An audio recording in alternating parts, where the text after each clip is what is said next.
Let's bring in the panel now and discuss why it is there's cause for celebration for the prosecution tonight.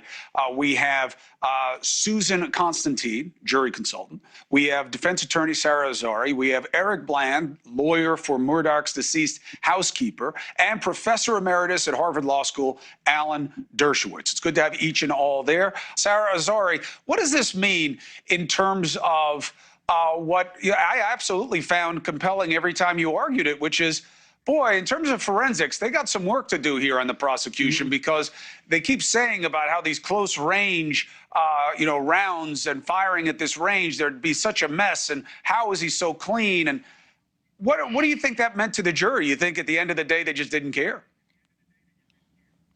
Zero. And, I'm unlike Professor Dershowitz, I am stunned. I really expected a hung jury. Of course, I understand Eric's position about the demographics there, the jury, et cetera.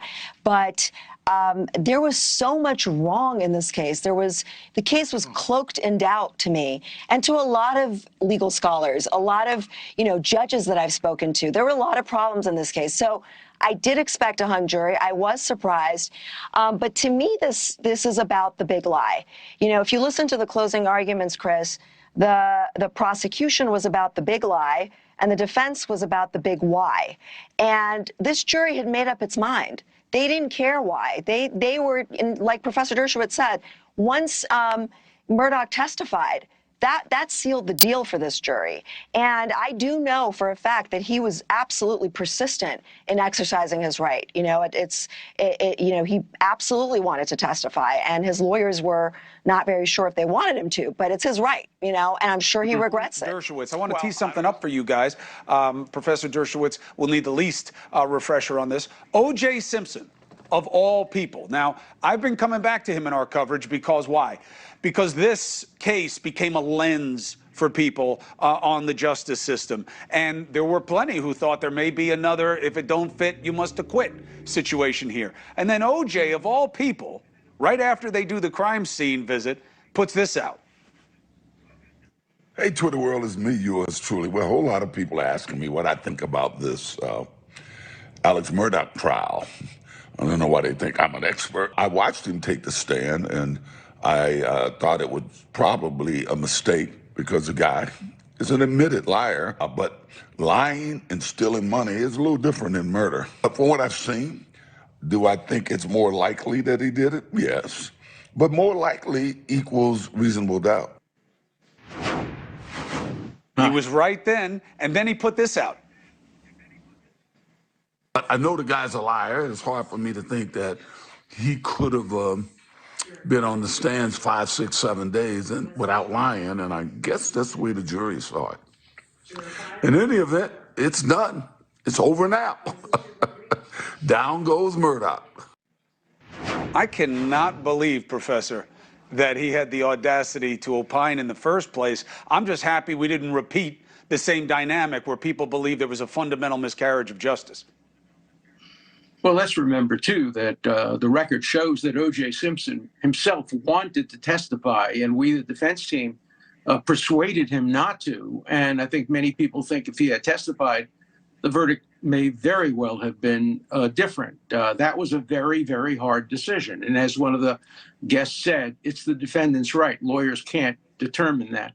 But I want to stop. I told you, 45 seconds and we're back. Let's bring the panel back. Sarah and Susan, let's do this. There's so many people calling in who want to talk about the case. Look at Eric Bland. You see that empty chair? I should have used that when we were doing the coverage, Sarah. I would have loved having that empty chair then to say, that's what Bland is, he's an empty chair. But of course, his analysis wound up being spot on. So let's take a call and then you guys can weigh in with some answers for these good folks. Who do you have, Dusty? I have Ann from Savannah, Georgia. Hey, Ann, thank you for calling in. What's on your mind? Hey, I'm happily stunned. I think there's going to be appeals for sure. The defense felt like they consistently set up future appeal items. Plus, Alex looked so completely and utterly unbothered. I don't think it's the end. Do you guys agree? Could have been shock also because his team had a lot of confidence that they had put holes in the prosecution case. SARA AZARI, your take about appeal? 100%. I mean, I think that the defense made a really good record for appeal. I think if you remember that the floodgates were opened by this judge on all of the financial evidence coming in for quote unquote motive, but it really was a character assassination on Murdaugh, and I think it disgusted this jury. There are a lot of objections where they needed to make objections. So he absolutely should appeal. I think he has a great appeal. And to the point about him looking stunned, I mean, I was stunned, and we always think that defendants have to react a certain way. When they get arrested, they got to jump up and down and say they're not guilty, they're innocent, etc. But people respond differently. I mean, he probably was very shocked. One of the more powerful things, Sarah, that you and I have discussed many times on TV and off is what kind of parent would ever blow their own child's head off? It's really hard to understand that, or use Eric's word to countenance that. However, who would lie about anything surrounding the death of their wife and son as well, I think was a counterbalance to that. On the firing side, Sarah, you and I have talked about this.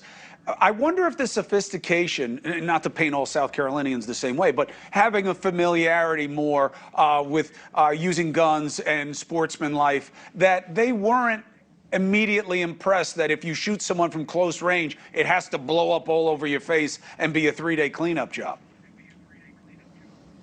Well, Chris, I think they had really tuned out those types of details, the parsing of the two-shooter theory and even the timeline that Eric referenced. I think Jim Griffin did a really good job at dismantling that timeline and showing that, for example, 283 steps in 4 minutes is not somebody who's in a hurry and a scurry to get to his alibi destination. It's actually 1 step per second. It's a very slow process, slow stepping.